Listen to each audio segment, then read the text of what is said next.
नहीं, this is not at all a comedy video. Neither I'm in a mood to crack any jokes today. बहुत disturbing है, बहुत दुख है, बहुत hurtful है ये loss. I understand, a lot of people are enjoying that India lost. Totally with you. अगर आप नहीं fan हैं इंडियन क्रिकेट के, आपको पूरा हक है हमारी हार को enjoy करने का. But we know that we're going to come back stronger and we are a better team any which ways.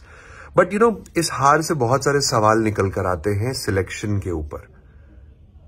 और ऐसा नहीं है कि मैंने कभी इंटरनेशनल लेवल पे जाके क्रिकेट नहीं खेला तो मैं बोल नहीं सकता, मुझे बोलने का क्या हक है. I think that's the most ridiculous logic that goes in our country at least.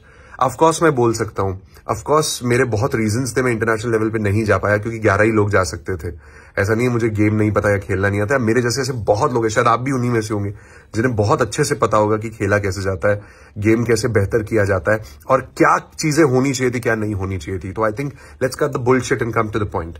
तो पहली चीज तो भाई ये है कि why will you play somebody in a tournament like world cup who hasn't been there on the international arena for quite some time because of an injury, और फिर जब वो वापस आता है वो स्ट्रगल कर रहा है फॉर्म में. हम देख रहे हैं पहले मैच से वो स्ट्रगल कर रहा है. वो किसी लेवल जिस टीम का कम होता है उसके साथ आके रन बना देता है, तो हमें लगता है okay he is ready for a big match, but he is not ready for a big match. Lot of you think I am against KL Rahul. I am not against KL Rahul. I love him as a batsman. I think he is a wonderful player in the Indian league. लेकिन जब बात international arena की आती है तो भाई consistency चाहिए ना. या तो आपके पास ऑप्शन नहीं है और केएल राहुल एकमात्र ऑप्शन बचे हैं, तो आप उन्हें खिलाइए. अरे आप जेब झाड़ेंगे तो आपको टॉप क्लास ओपनर्स मिलेंगे इस देश में, जो लोग टैलेंटेड है, जो लोग खेल सकते हैं. Why are they not giving an opportunity? Why a person like Sanju Samson is not included in a world cup squad in spite of scoring well in his innings? Why we are relying on KL Rahul? ऐसा तो कुछ तूफानी नहीं किया उन्होंने पिछली कुछ पारियों में. And I am not saying कि उनको खिलाओ मत. अरे थोड़ा ब्रेक दो, ड्रॉप करो, let him play the domestic cricket.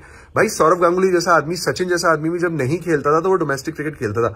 हमारे यहाँ तो आओ अपनी लीग खेलो, 20 ओवर वाली, रन बनाओ, बल्ले बल्ले करो, पैसे छापो और आगे बढ़ते रहो. टीम में तो जगह है ही है पक्की. This approach is the main approach कि हम मैच हारे हैं. I feel very bad for Rohit Sharma यार. I feel very bad for him. One of the greatest captains in India. इसलिए नहीं कि उन्होंने इंडिया को कोई इंटरनेशनल कप जिता दिया, नहीं, बट वो एक अच्छे कप्तान है.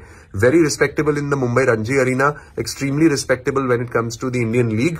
बहुत टाइटल्स जीते हैं, बिग प्रेशर गेम्स जीते हैं, but I feel bad for him today, क्योंकि उस आदमी के पास ऑप्शन ही नहीं थे गेंदबाजी के. किसको खिलाते? If you are not playing Bhuvneshwar Kumar today, तो क्या हर्षल पटेल से पहला ओवर डलवाते? पॉसिबल नहीं था.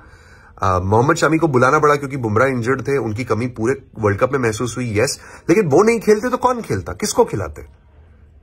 भाई आप टीम ही वो लेकर गए जो आपके फेवरेट्स हैं. और ये सिलेक्शन का क्राइटेरिया होता क्या है? जस्ट बिकॉज किसी ने 2 सीरीज अच्छी खेली है, क्या आप उसको डालोगे? जो पूरे साल से कंसिस्टेंट है उसको डालोगे? Why the hell Mohammed Siraj, who did wonders in Australia, जब इंडिया ऑस्ट्रेलिया में जीती थी टेस्ट सीरीज, वनडे सीरीज में बॉलर अच्छा है, वो अच्छा कर रहा है, अच्छा रिदम में फिट है, पेस अच्छी है, he is not there. Why he is not there? Why will you not take a person like a चेतन साकरिया? अगर इतना ही एक्सपेरिमेंट करना है, भाई वो बच्चा इतना अच्छा खेल रहा है, उसको क्यों नहीं आप लेकर गए? Why Sanju Samson was not there? और क्यों डीके के ऊपर इतनी डिपेंडेंसी थी भाई? ये तो हमें ही पता है, वो सब कॉन्टिनेंट प्लेयर रहे हैं, हमेशा सब कॉन्टिनेंट में ब्रिलियंट रहे, बट बड़े ग्राउंड में यू कांट. एक और भी कोई चीज होती है ना यार प्लेयर की.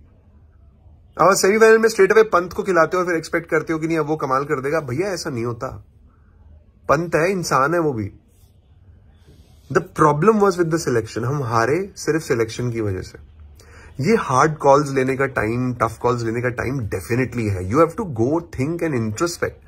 The hard work of Virat Kohli went into vain. अभी तक तो लोग विराट कोहली भी राइट ऑफ कर रहे थे कि नहीं ये आखिरी वर्ल्ड कप हो सकता है उनका, क्योंकि वो ड्रॉप हो जाएंगे जिस फॉर्म में चल रहे हैं. He proved his critics wrong and I think that's the best way to do it. I am not a very big Virat Kohli fan, but I do respect him as a batsman a lot. Suryakumar Yadav उभर के निकले, पर हर match में थोड़ी ये लोग बचाते रहेंगे यार. We got to figure out our shit.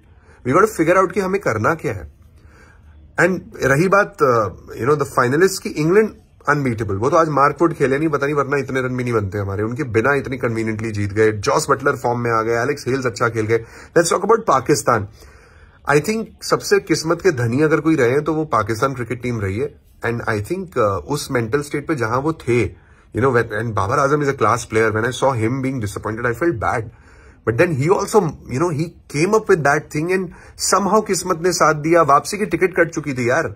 South Africa ने गड़बड़ कर दी and they got an opportunity. They capitalized at least in the semifinals and it was a very convincing win. और मुझे पर्सनली ऐसा लगता है कि ये जो फाइनल होगा ये बहुत टक्कर का होगा. आई डेफिनेटली वांट जिन्होंने हमें बाहर किया वो बाहर हो. But looking at the comments on my previous video, अरे नहीं, मुझे लगता है भाई इंग्लैंड जीत जानी चाहिए. But anyway, I am a cricket lover, so जो उस दिन अच्छा खेले वो जीते, चाहे वो कोई भी टीम हो. अगर हम होते तो जरूर मजा आता. बट हम कभी भी फाइनल नहीं जीत सकते थे क्योंकि हमारी बॉलिंग में वो बात थी ही नहीं. You have taken a player like Yuzvendra Chahal, you have not made him play one match and he is a leg spinner. You are playing an Axar Patel in a world cup semifinal. Maybe because he's a left armer, okay, maybe कोई strategy होगी. I mean, they are the international players, they know it better. But why will you play a Ravichandran? Why will you play a Ravichandran Ashwin when you know कि ये big hitters है, leg spin में शायद wicket निकलने के chance होंगे. खैर, ये सब भी अभी बोलने वाली बातें, वहां तक तो बात ही नहीं पहुंची थी जिस तरह से ये लोग खेल रहे थे. So moral of the story is very simple. It could have been a great match, a great victory for Team India only if they would have had the right team selection. But for heaven सेक, जो लोग अच्छा नहीं perform करते उनको बाहर करिए. Just because you being, मैं नहीं कहता हर सीरीज के बाद बाहर करिए, but you got to figure out a plan. Suddenly Shikhar Dhawan is captaining now in the New Zealand series. Suddenly Rishabh Pant is a vice captain. There is a series where Hardik Pandya is captaining. खेलेंगे 11 ही. आप heroes तो बिल्ड कर ही नहीं सकते ऐसे. एंड अगर Shikhar Dhawan captaincy करने के लायक है तो डेफिनेटली अपने करंट बेहतरीन फॉर्म में जो वो चल रहे थे वो T20 में ओपन करने लायक थे इंस्टेड ऑफ KL राहुल. तो दोस्ती यारी खत्म करके ये लोग थोड़ा सा if they start thinking about what actually can be beneficial for us and our cricket, I think that would be better. वरना तो ऑस्ट्रेलिया का भी हाल बुरा हो गया था ना, जब पॉलिटिकल स्ट्रक्चर ने सब खराब कर दिया था. Just a sad Indian cricket fan hoping that things are going to get better. Our team is going to bounce back and in the next year, the main 50 over World Cup, we're going to prove everyone what amazing cricketers we are. Have a good night, guys.